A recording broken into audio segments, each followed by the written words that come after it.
감안해 주시고 저는 모비닥이라는 원격 진료 비대면 진료죠. 비대면 진료 플랫폼을 운영하는 플라잉 닥터라는 스타트업의 창업자이자 동시에 신경외과 전문의 김도현이라고 합니다. 오늘 제가 임상의사가 바라본 비대면 진료라는 주제로 이제 발표를 하게 되었는데 사실 비대면 진료 시장이 굉장히 지금 어렵습니다. 비대면 진료 시장이 어려운 것에 대한 여러 가지 논란이 있지만 가장 중요한 것이 비대면 진료에 있어서 가장 중요한 플레이어인 의사들의 의견이 충분히 반영되지 않았다는 그러한 의견이 많아서 아마 제가 오늘 이런 임상의사가 바라보는 뷰에서의 비대면 진료에 대해서 말씀드리려고 합니다. 일단은 임상의사가 바라본 비대면 진료라는 주제를 말씀드리기 위해서는 저에 대한 커리어를 간략하게 소개를 드리지 않을 수 없을 것 같습니다. 저는 2021년에 이제 공동 창업자인 이유진 대표님, 그분도 이제 저와 함께 신경외과 전문의 생활을 했는데 2021년에 비대면 진료 플랫폼을 창업하기 전까지 15년 동안 저는 순수한 임상의사로서 살아왔습니다. 종합병원, 대학병원, 그리고 이제 개원을 해서 작은 의원에서 시작해서 지금은 이제 척추관절 전문병원을 운영하고 있는데 우리나라에서 운영되고 있는 모든 형태의 의료기관을 제가 경험했기 때문에 2021년에 이유진 원장님과 함께 우리가 제대로 된 비대면 진료 플랫폼을 한번 만들어 보자고 의기투합을 했고 저희 병원이 테스트베드로 활용이 되면서 다른 플랫폼에 비해서는 훨씬 더 환자나 의사에게 친화적인 플랫폼으로 나아가고 있다고 생각을 하고 있고요. 지금은 이제 회사가 많이 커지고 저희가 해외 진출도 하게 되면서 단순히 비대면 진료만을 제공하는 것이 아니라 의료 프로세스 전반에 걸친 소프트웨어를 모두 제공하고 있는 플랫폼으로 지금 발전시키고 있는 중입니다. 사실 지난 김원성 교수님 말씀하셨지만 지난 10여 년 정도에 아주 급격하게 IT 기술의 발전이 있었습니다. IT 기술의 발전에 따라서 비대면 진료가 전 세계적으로 상용화가 되었는데 특히 의료 접근성이 아주 떨어지는 국가들, 여러 가지 이유로 의료 접근성이 떨어질 수가 있는데 국토의 면적이 넓을 수도 있고 경상 의료비가 높을 수도 있고 이렇게 여러 가지 이유로 인해서 의료 접근성이 떨어지는 국가들부터 비대면 진료가 상용화되기 시작했고 지금은 의료 접근성이 떨어지는 대표적인 나라가 바로 북미 지역이죠. 미국과 캐나다 그리고 서유럽의 일부 국가들을 중심으로 해서 다양한 플랫폼들이 비대면 진료를 제공하고 있습니다. 하지만 우리나라는 사실 모두 다 알다시피 세계 최고 수준의 IT 기술 기반을 갖고 있음에도 불구하고 사실상 비대면 진료 시장 자체가 흔들리고 있고 비대면 진료를 제공하고 있던 플랫폼 기업들이 대부분 고사 상태에 놓여 있다고 해도 과언이 아닌데요. 그러면 도대체 왜 이런 세계 시장과의 격차가 생겼는지에 대해서 한번 생각해 볼 필요가 있습니다. 결론적으로 말씀드리면은 한국 의료 시장의 경우에는 서비스의 수요자, 의료 서비스의 수요자인 환자와 의료 서비스의 제공자인 의사가 모두 비대면 진료에 대한 니즈가 크게 없다는 것이 사실은 저희 회사의 결론입니다. 이게 사실 의학과 의료를 구분해야 될 필요가 있는데 의학은 글로벌 스탠다드를 가지고 전 세계 어느 나라에서나 동일한 질병에 대해서 동일한 접근법을 가지지만 의료는 사실 어떤 사회 문화적인 현상에 가깝습니다. 의학을 기반으로 하지만 각 나라마다 보험 체계가 다르고 소셜 이코노믹 스테이트가 다르고 시민들이 병원을 접근하는 방식이 다르기 때문에 의료에 대해서는 각 나라별로 독특한 특징을 갖고 있는데 우리나라의 의료의 특징을 먼저 살펴보면은 의료 서비스를 제공하는 의사 입장에서의 우리나라 의료 시장의 가장 큰 특징은 뭐냐면 전 세계에서 가장 낮은 진료비 수가입니다. 진료비 수가가 비대면 진료 시장이 흔들리는 것과 무슨 관계가 있냐 이렇게 생각하실 수 있는데 사실 비대면 진료 시장이 커지기 위해서는 의료 서비스를 제공하는 공급자가 적극적이어야 하는데 비대면 진료는 현재의 기술상으로는 검사나 치료와 관련된 다른 수익원을 창출하기가 어렵습니다. 단순 진료비 수입이 의사에게 있어서 수입의 전부일 가능성이 높은데 우리나라 현재 진료비 평균 수가가 15,000원 정도입니다. 근데 우리나라보다 GDP가 5분의 1 정도인 동남아 국가 대부분의 진찰료가 7만 원에서 10만 원 정도입니다. 그러다 보니 우리나라 의사들은 비대면 진료를 해야 할 경제적 동기가 결여될 수밖에 없습니다.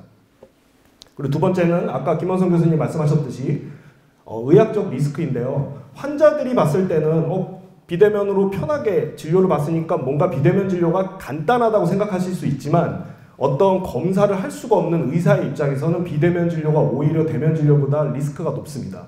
리스크가 높기 때문에 좀 더 많은 시간을 투자할 수밖에 없는데 불구하고 이러한 의학적 리스크에 대해서 정부에서 어떤 정책적으로 법적으로 의사들을 보호해주는 장치가 현재로서는 없기 때문에 서비스의 제공자인 의사 입장에서 비대면 진료를 별로 해야 할 니즈가 없다.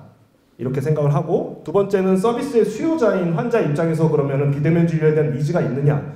저는 환자도 비대면 진료에 대한 니즈가 우리나라는 별로 없다고 생각합니다. 그 이유는 다들 아시겠지만 우리나라 세계 최고의 의료 접근성을 가지고 있죠. 사실 저 얘기는 지금 의대 증원 이슈 때문에 의대 증원 이슈가 아주 한반도를 집어삼키고 있는 중인데, 제가 간단하게 설명을 드리면 우리나라가 절대적인 의사 숫자가 OECD 국가에서 인구 대비 의사 숫자가 적은 것은 맞습니다. 그것은 팩트인데, 문제는 의사 숫자가 적은 것과 의사 숫자가 부족한 것은 굉장히 다른 개념입니다. 의사 숫자가 적은 것은 정량적인 개념이고 그냥 나누기를 하면 되는 것이고, 의사 숫자가 부족한 것은 국민들이 의사 숫자가 적음으로 해서 과연 의료 혜택을 덜 받고 보건의료 지표가 나빠졌는지를 봐야 되는데, OECD에서 우리나라의 보건의료 지표는 굉장히 상위권입니다. 그 이유는 우리나라 국민들이 낮은 의료비로 인해서 의료 접근성이 굉장히 높고 의료기관 이용 빈도도 높을 뿐 아니라 의사들도 굉장히 경제적 동기로 인해서 많은 환자를 본인의 시간을 할애해가면서 봐주기 때문에 결국 우리나라는 의료 접근성이 높다고 말씀드릴 수 있고, 의사의 숫자는 적지만 의사가 부족하지는 않은 상태이기 때문에 환자 입장에서도 비대면 진료에 대한 니즈가 크지 않다고 볼 수 있습니다. 하지만 비대면 진료의 니즈는 크지 않았지만 2021년 초죠. 이제 코로나 팬데믹 상황이 벌어지면서 물리적으로 병원에 갈 수 없는 상황이 벌어지게 됩니다. 그러면서 기하급수적으로 이제 비대면 진료가 늘어나게 되는데, 코로나 팬데믹 상황 이전까지는 우리가 보통 시범 사업 등을 통해서 1년에 2만 건 내외의 비대면 진료가 이루어졌었는데, 코로나 팬데믹 이후에는 수천만 건, 3천만 건, 4천만 건의 비대면 진료로 폭발적인 증가를 하게 됩니다. 하지만 시장이 형성될 때 공급자와 수요자 간의 어떤 서비스를 놓고 공급 수요에 따라서 시장이 형성된 것이 아니라 이런 코로나 팬데믹이라는 외부 환경 요인에 의해서 시장이 형성됐기 때문에 결과적으로는 비대면 진료 시장이 성숙하지 못했다고 저는 생각을 하고요. 그러다 보니 코로나가 종식되면서 정부에서도 정책적으로 비대면 진료에 대해서 한시적으로 허용하던 그런 규제를 다시 높이고, 또 우리가 흔히 MA라고 표현하는 비대면 진료의 활성 이용자 수도 굉장히 떨어지기 때문에 여러 가지 비대면 진료 업체들이 코로나 이후를 대비하지 못했기 때문에 현재의 비대면 진료 시장 자체가 흔들리는 상황이 벌어졌습니다. 그래서 저는 이 상황을 타개하고 비대면 진료 시장이 나아가야 될 방향을 우리가 설정하기 위해서는 의료라는 시장 자체를 좀 더 정확하게 분석할 필요가 있다고 생각합니다. 비대면 진료라고 하는 것도 결국은 의료시장 내 진료라는 행위를 비대면으로 할 뿐이지, 비대면 진료 시장 자체가 굉장히 독립적인 마켓으로서 작용할 수 있다고 저는 생각하지 않고요. 의료시장 내에서의 비대면 진료 시장이 하나의 일부분을 차지하고 있다면 결국은 의료시장 전체를 정확하게 분석해야만 비대면 진료에 적합한 마켓핏을 찾을 수 있다고 저는 생각하고 있습니다. 그래서 의료의 본질적인 측면을 보고 그 본질적인 측면에 맞추어서 우리가 플랫폼을 고도화시켜 가야 한다고 생각하고 있습니다. 의료시장의 특징은 아마 이제는 많이 알려져서 의료계에 종사하지 않는 분들도 많이 알고 있지만 가장 대표적인 공급자 우선의 시장입니다. 일반적인 상업적인 시장의 경우에는 서비스를 공급하는 공급자와 이제 서비스를 제공받는 수요자가, 주로 수요자가 원하는 서비스를 공급자가 제공하는 식으로 시장이 형성이 되지만, 의료시장의 경우에는 서비스를 공급하는 의사가 환자가 원하는 서비스를 하는 것이 아니고 의학적 근거에 따라서 환자에게 필요한 서비스를 제공하는 것이죠. 그래서 공급자가 철저하게 우선적으로 주도권을 쥘 수밖에 없는 시장이고, 또한 두 번째는 이제 전형적인 레거시 비즈니스, 이제 정보의 비대칭성에 의해서 의사가 철저하게 헤게모니를 쥘 수밖에 없는 시장입니다. 어느 나라나 의사는 배타적인 면허 권리를 가지고 있기 때문에 그것에 의해서 이제 정보의 비대칭성이 생길 수밖에 없고, 첫 번째와 마찬가지로 의사가 주도권을 쥘 수밖에 없는 시장입니다. 또한 세 번째 특징은 이제 의료시장이 굉장히 전형적인 자본주의적인 면모를 보이기도 하지만, 의료시장은 우리가 공통적으로 추구해야 할 사회적인 목표, 건강 증진이라는 사회적인 목표가 있기 때문에 의외로 공공재적인 성격도 가지고 있습니다. 이러한 의료시장의 특징을 우리나라 의료시장에 대입해 봤을 때 그럼 우리나라 비대면 진료시장이 어떤 식으로 나아가야 할지를 저희가 고민해 봐야 됩니다.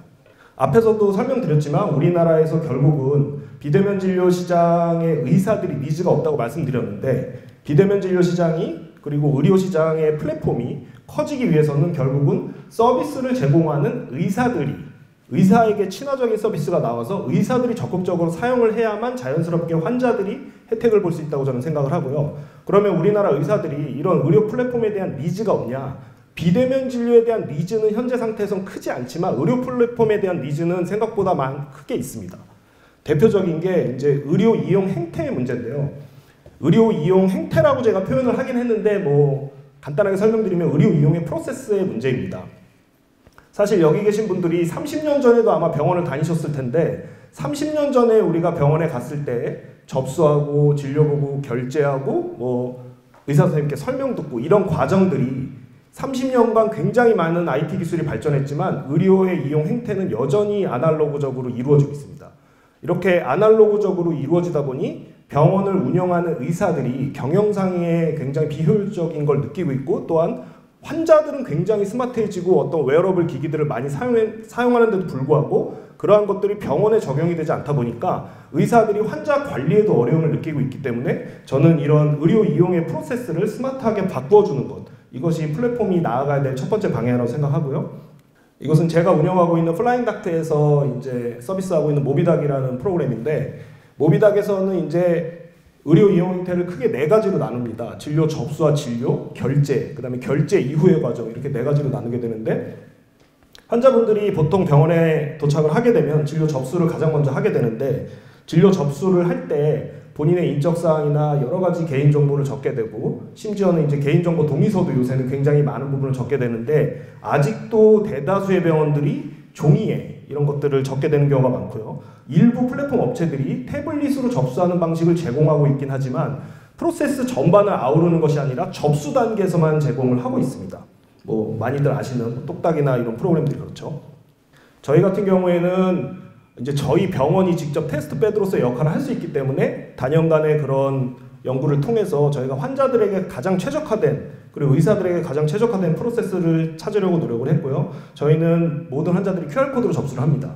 QR코드로 접수를 하고 의사를 선택할 수 있고 의사를 선택하면은 본인이 이제 데스크에 있는 직원과 뭔가 얘기를 나누는 것이 아니라 자리에 앉아서 본인의 개인정보 이력에 대한 동의서도 거기에서 앱으로 작성을 하고 그 다음에 본인의 병력이나 개인정보들을 작성을 하면은 병력과 관계된 부분은 의사에게 전달이 되고 그 다음에 개인정보와 관련된 부분들은 이제 병원 업무과로 전달이 됩니다. 실제로 저희 병원에서 진료 접수를 하는 모습인데요. 대부분의 환자들이 심지어는 연세가 조금 있으신 분들도 병원 곳곳에 설치된 QR 접수에서 QR을 접수하고 실제로 본인의 병력이나 개인정보 동의를 작성하고 있는 것을 볼 수가 있고 아주 일부 환자분들만이 데스크에 가서 대면으로 이제 직원들과 함께 얘기하는 것을 볼 수 있고 이런 것들을 통해서 실제로 저희 병원에서 데스크 직원 수를 조금 줄이고 그리고 저희가 종이로 된 여러 가지 동의서나 초진 기록지를 보관해야 되는 소요가 감소되는 것을 확인을 했고 이러한 것들이 아마 의사 선생님들이 좀 더 플랫폼에 대해서 우호적인 생각을 갖게 되지 않을까 이렇게 생각하고 있습니다. 두 번째는 진료 과정인데 이 진료 과정에서도 저희는 이제 저와 이우진 대표가 둘 다 오랜 경험을 가진 신경외과 전문의고 임상의사다 보니 다른 플랫폼들과 굉장히 다른 방식으로 접근했습니다. 우리나라의 의료의 특징 중에 하나가 이제 아까 저수가 얘기를 자꾸 해서 정말 죄송한데 정말 만악의 근원인 것 같습니다. 저수가가. 진료비가 낮은 게 제일 문제인데 지금 진료비가 낮다 보니까 우리나라의 대부분의 병원들은 박리담회 형식의 진료를 하고 있습니다. 심지어 앞서 발표하신 우리 김원석 교수님 굉장히 유명한 내분비내과 교수님이신데도 3분 진료, 여차하면 30초 진료 이렇게 진료를 할 수밖에 없는 왜냐하면 병원도 결국은 매출을 내야 하고 유지를 해야 하는데 진료비가 너무 낮다 보니까 결국은 박리담회 형태로 진료를 할 수밖에 없고 그러다 보니까 우리나라 의사들의 특징은 본인의 진료 프로세스가 깨지거나 방해받는 것을 굉장히 극도로 싫어합니다. 근데 기존에 있던 플랫폼들 대부분이 환자가 진료 신청을 하고 접수가 완료되면은 의사가 오프라인 진료를 끊고 환자에게 전화를 하는 혹은 환자에게 화상으로 연결을 하는 이런 프로세스를 가지고 있는데 이렇게 되면은 환자보다는 의사가 대기 시간이 길어지는 기형적인 프로세스를 초래하게 되고, 만약에 환자가 연결이 되면 다행인데 환자가 연결이 되지 않았다면 의사는 그 시간을 버리게 되죠. 환자 입장에서는 1, 2분일 수 있지만 하루에 200명을 보는 소아과 의사 입장에서는 이런 환자가 5명만 나와도 거의 30분 이상의 시간이 소모가 됩니다. 반면에 저희는 이제 이러한 부분에서 저 역시 환자를 많이 보는 임상 의사이기 때문에 대면 진료 프로세스의 원격 비대면 진료가 반드시 녹아있는 것이 중요하다고 저희는 생각을 했고, 저희는 환자가 진료 신청을 하고 접수가 완료되면은 바로 진료가 시작되는 것이 아니라 가상 대기실이 생성이 됩니다. 의사가 생성할 수 있습니다. 버튼 하나로. 그러면 환자가 온라인 진료, 비대면 진료 신청하는 자는 가상 대기실에서 대기를 하고 있고, 의사는 오프라인 진료를 그대로 볼 수 있습니다. 오프라인 진료를 그대로 보고, 만약에 의사가 오프라인 진료가 종료되는 시점에서 내가 비대면 진료를 할 수 있는 시점이 됐다면 그때 환자에게 입장 버튼을 누르면 가상 대기실이 가상 진료실로 전환됩니다. 가상 진료실로 전환돼서 환자에게 알림이 가고, 만약의 경우에 환자가 준비가 되지 않았다면 의사에게도 환자가 준비되지 않았다는 알림이 뜨기 때문에 의사는 환자의 대기창을 그대로 두고 바로 다음 오프라인 진료를 보면 됩니다. 그래서 의사 입장에서는 소모되는 시간이 없죠. 그리고 환자 입장에서도 큰 불만이 없는 게, 우리나라 진료 프로세스의 기본적인 방향이 환자가 대기를 하고 의사가 준비가 되면 환자를 부르는 방식이기 때문에 환자 입장에서도 크게 컴플레인이 없는 시스템입니다. 이러한 시스템을 저희가 350개의 병원 정도에 도입을 해봤더니 대부분의 의사 선생님들이 오프라인 진료 프로세스에 어긋나지 않는 프로세스이기 때문에 굉장히 편리하다는 말씀을 해주셔서 저희가 이러한 프로세스를 계속 고도화해 나가고 있습니다. 저와 공동 창업자인 이유진 원장님이신데, 지금 바쁜 토요일날 실제로 진료를 보고 있고, 지금 비대면 진료 환자가 접수를 했습니다. 접수를 한 상황에서 가상 대기실을 생성을 하고 두 번째 오프라인 환자를 진료를 보고 있습니다. 그리고 이 환자의 진료가 종료될 때쯤에 환자에게 의사가 준비됐다는 시그널을 보내서 가상 진료실이 형성이 되고, 바로 화면에 보시면 가상 진료실이 열려서 환자와 화상 진료를 할 수가 있습니다. 환자와 화상 진료를 하고 화상 진료가 종료되면서 동시에 바로 대기 중인 다른 오프라인 환자를 연결해서 바로 볼 수가 있고, 이렇게 비대면 진료 프로세스가 대면 진료 프로세스에 완전히 녹아있는 시스템이 의사들에게는 결국 친화적인 시스템이기 때문에 의사들을 비대면 진료 시장으로 많이 끌어들일 수 있는 방식이 아닐까 저는 생각을 하고요. 그 다음에 세 번째는 이제 결제인데, 사실 이 결제 부분에 있어서는 저희가 이제 간편 결제 서비스를 제공을 하고 있는데, 저희는 사실은 비대면 진료 업체라기보단 지금은 이제 통합 의료 솔루션을 제공하는 플랫폼이기 때문에 환자분들이 의외로 오프라인 진료에서도 진료가 종결되었는데 결제만을 위해서 대기하는 경우가 굉장히 많습니다. 사실 이 결제 시스템은 환자분을 위해서 개발한 것이기도 한데, 그래서 저희가 편리하게 이제 간편 결제 시스템을 도입하기 위해서 개발을 하다 보니까 약간의 문제점을 저희가 발견했습니다. 이것은 아직 다른 플랫폼들이 잘 모르고 있는 부분인데, 플랫폼들은 과세 사업자입니다. 세법상. 그리고 병원들은 면세 사업자입니다. 그래서 대부분의 일반적인 상업 플랫폼은 우리가 예를 들어서 배달의 민족에서 치킨을 시켰다고 하면은 영수증에 배달의 민족의 시행사인 이제 우아한 형제들로 영수증이 찍히는데, 일반적인 상업 플랫폼은 그게 전혀 문제가 되지 않습니다. 그렇게 해서 뭐 한 달에 한 번이나 두 달에 한 번 비용을 각 사업장에 정산을 해주게 되는데, 병원의 경우에는 만약에 과세 사업자인 플랫폼이 환자의 결제 금액을 모아놨다가 면세 사업자인 병원들에게 정산을 매달 해주게 되면은 세무적으로 문제가 되게 됩니다. 근데 이게 여태까지는 왜 이슈가 되지 않았냐면은 비대면 진료로만 우리가 간편 결제를 시행했기 때문에, 비대면 진료는 사실 진료비라고 해봤자 뭐 비싸봐야 10,000원 이내이기 때문에 크게 세무적으로 문제가 될 만한 금액이 아니었던 것 뿐이고, 저희 같은 경우에는 간편 결제를 오프라인에서 환자가 결제 대기를 하지 않기 위해서 오프라인에서도 많이 사용하기 때문에, 오프라인에서 결제를 하는 경우에는 저희가 뭐 진단비나 치료비로 몇백만 원까지 나오는 경우가 있기 때문에, 그런 경우에는 이제 병원 입장에서 세무적으로 문제가 되고, 환자 입장에서도 간편 결제를 저희가 오프라인에서 도입할 때 문제가 있습니다. 제일 큰 문제가 뭐냐면, 환자들은 이제 실손의료보험이나 상해보험에 청구를 하게 되는데, 청구를 할 때 영수증이 반드시 병원 이름으로 나와야 됩니다. 만약에 모비닥 이름으로 영수증이 나오면 내가 실제로 진료를 받지만 그거를 실손의료보험에 청구할 수가 없죠. 근데 사업장 이름으로 영수증이 나오지 않기 때문에 지금 플랫폼들이 그런 면에서 문제가 있는데, 문제는 사업장으로 영수증을 나오게 할 수 있는 방법이 있습니다. 피지사를 사용하면 되는데, 피지사가 수수료가 높기 때문에 어떤 병원도 피지사를 사용하지 않습니다. 그래서 저희가 피지리스벤이라는 기술을 개발을 해서 벤사 수수료를 적용하면서 영수증은 각 사업장으로 나올 수 있는 간편결제 시스템을 개발을 해서 현재 저희 병원들은 이렇게 간편결제 시스템을 사용하고 있고 따로 원무과 직원을 별도로 채용하고 있지 않습니다. 그 다음에 이제 결제가 종료되면 그 다음 단계가 이제 환자를 팔로우업하는 단계인데, 팔로우업하는 단계에서의 이제 첫 번째는 사실 다음 진료를 예약하는 것이죠. 다음 진료를 예약하는데 저희 같은 경우에는 물론 이제 지금은 예약을 제공하는 플랫폼 업체들이 굉장히 많습니다만, 저희는 일단 환자가 다음 예약을 원격 진료, 비대면 진료나 방문 예약 중에서 선택할 수가 있고, 또 예약 시간 슬롯도 지금 여기 병원이나 어떤 의료 플랫폼 종사자분들도 계시겠지만 저 예약 슬롯 시간이 네이버나 대부분의 많은 플랫폼들이 슬롯을 병원에서 아주 구체적으로 정하지 못하게끔 되어 있습니다. 그래서 저희는 각 병원들의 커스터마이징에서 예약 슬롯을 병원들이 정할 수 있게 되어 있고, 환자 입장에서도 비대면 진료와 방문 예약도 언제든지 선택할 수 있고, 예약 시간도 본인이 예약을 하거나 취소를 하는 것도 간편하게 앱에서 버튼을 눌러서 할 수 있게 그렇게 서비스를 지금 해나가고 있고요.